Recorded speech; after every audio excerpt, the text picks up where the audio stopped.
আমার কলিজার প্রিয় বন্ধুরা, তোমরা সবাই কেমন আছো? আশা করছি সকলেই অনেক ভালো আছো। আজ তোমাদের বলবো এমন একটি গল্প যেটা শুনলে তোমাদের মধু জলে আসবে। আমি একা বসে শুধু কাঁদছিলাম, চোখের জলে ভিজে গিয়েছিল আমার মুখে। দুর্ঘটনার দিনটা মনে পড়ে। রাস্তার মোড়ে গাড়ি উল্টে গেল। আমি কেবল চিৎকার করতে করতে একপাশে লুটিয়ে পড়েছিলাম। পুলিশ এবং প্রতিবেশীরা এসে আমাকে উদ্ধার করল, কিন্তু বাবা মা আর কেউ ছিল না। যেখানে যাওয়ার উদ্দেশ্য সেখানে কেউ ছিল না। সবকিছু একদম শূন্য মনে হচ্ছিল। তখন আমার জীবন আলাদা পথে চলে গেল। আমার খালা তখন বলল, তুই এখন থেকে আমার সঙ্গে থাকবি। খালা আস্তে করে চোখের পানি মুছে দিল, তবে মুখে হাসি। বলল, কোনো দুঃখ নেই, আমি আছি, তোকে সবসময় রক্ষা করব। ছোটবেলায় খালা আমাকে অনেক আদর করত। সবার চোখে আমি ছিলাম খুব স্পেশাল। কেউ খালার মতো আমায় খোঁজ নিত না, কিন্তু খালা সব সময় পাশে ছিল। বাবা মা না থাকলে খালার এই স্নেহ আমাকে শক্তি দিত। আমার খাওয়া দাওয়া, পড়াশোনা সব কিছুতে খালা ছিল পাশে। বড় হতে হতে আমার শরীর ধীরে ধীরে বড় হলো। খালা এখনও আমাকে কোলে চড়িয়ে আদর করত। কখনো তার হাত আমার কপালে বুলিয়ে দিত, কখনো হাতে হাত রেখে বলতো, তুই ভয় পাবি না, আমি আছি। একদিন রাতে আমি ঘুমাতে গিয়েছিলাম। খালা পাশে শুয়েছিল, আমার হাতে হাত দিয়ে আস্তে আস্তে আমার বুকের উপর হাত রাখল। আমি অবাক হয়ে তাকালাম, মনে হলো স্বপ্ন দেখছি।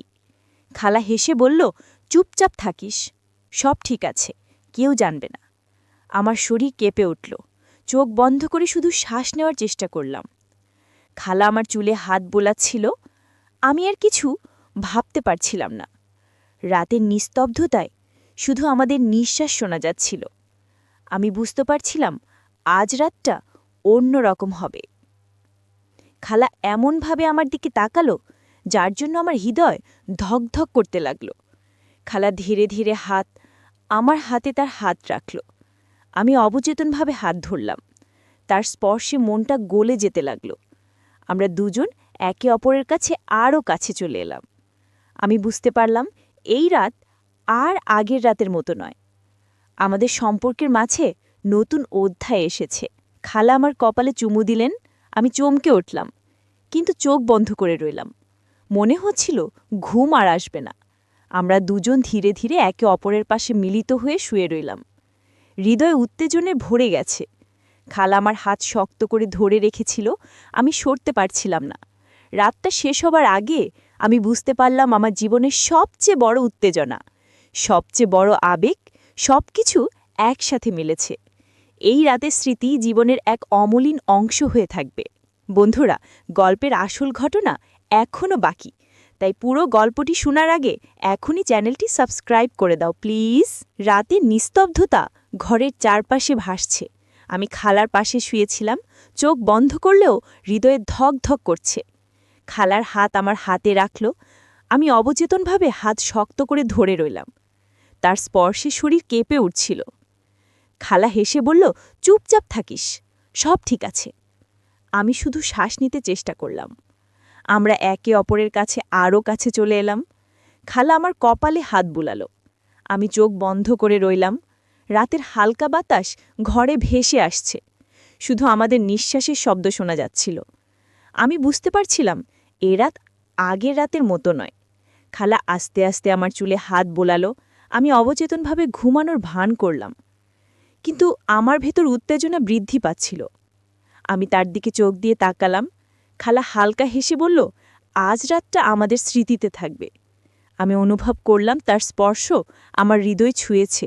আমার হাত ধীরে ধীরে তার হাতে মিলল। খালা আমার কপালে চুমু দিলে আমি চমকে উঠলাম, কিন্তু চোখ বন্ধ করে রইলাম। মনে হচ্ছিল ঘুম আর আসবে না। আমরা দুজন ধীরে ধীরে একে অপরের পাশে মিলিত হয়ে শুয়ে রইলাম। হৃদয় উত্তেজনায় ভরে গেছে। খালা আমার হাত শক্ত করে ধরে রেখেছিল। আমি সরতে পারছিলাম না। রাতের আলো জানালার কাছে প্রতিফলিত, বৃষ্টি পড়ছে ছাদে। আমাদের মধ্যে অদ্ভুত শান্তি ও উত্তেজনা ছিল। খালা আমার কাঁধে মাথা রাখল। আমি বুকের সঙ্গে ওর মাথা মিশিয়ে দিলাম। মনে হচ্ছিল আমরা একে অপরের অংশ হয়ে গেছি। আমি ফিসফিস করে বললাম, খালা, আমি এই অনুভূতি আগে কখনো ভাবিনি। খালা হেসে বলল, এটা স্বাভাবিক অনুভূতি। আমাদের মধ্যে স্নেহ ও আস্থা রয়েছে। আমাদের হাত একে অপরের কোমরে, শরীর মিলেমিশে এক সুতোয় বাঁধা। আমার মন কেঁপে উঠছিল। রাত যত গভীর হচ্ছিল, আমাদের সম্পর্ক আরও ঘনিষ্ঠ হয়ে যাচ্ছিল।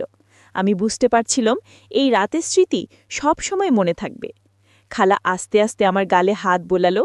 আমি শান্তভাবে চোখ বন্ধ করে রইলাম। মনে হচ্ছিল কোনো শব্দের দরকার নেই। আমরা একে অপরের কাছে আরও কাছে চলে এলাম।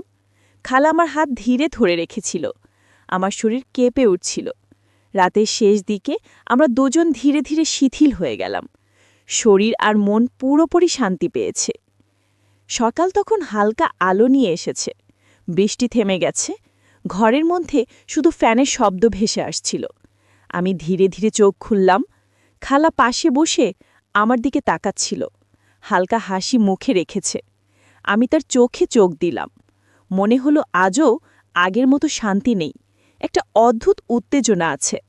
খালা বলল, চল বাইরে যাই, কিছুক্ষণ হাঁটতে। আমি হেসে মাথা নাড়লাম। হৃদয় এখনও ধপধপ করছে। আমরা ধীরে ধীরে উঠলাম, ঘরের দরজা খুলে বাইরে এলাম। বৃষ্টির পানি জমে আছে মাটিতে, তাদের ছায়া হালকা আলোতে মিশে যাচ্ছে। খালা হাত ধরে বলল, চল একসাথে একটু হাঁটব। আমি অবচেতনভাবে হাত ধরে নিলাম। আমার শরীর কেঁপে উঠছে।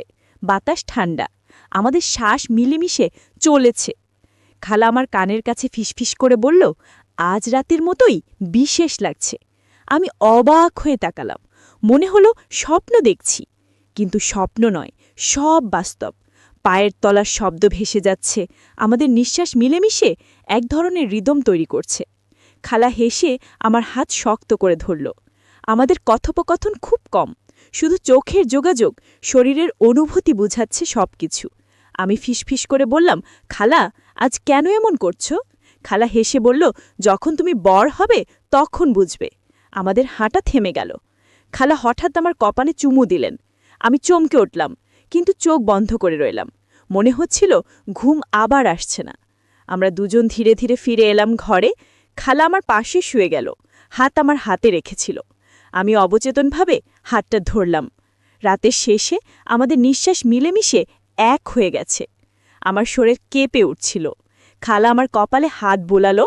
আমি ধীরে ধীরে হেসে বললাম, খালা, এই অনুভূতি আমি আগে ভাবিনি। খালা হেসে বলল, এটাই স্বাভাবিক অনুভূতি। আমরা দুজন একে অপরের কাছে আরও কাছে এলাম। রাতের নিস্তব্ধতা আমাদের কাছে শান্তি এনে দিচ্ছে। হৃদয় উত্তেজনায় ভরে গেছে।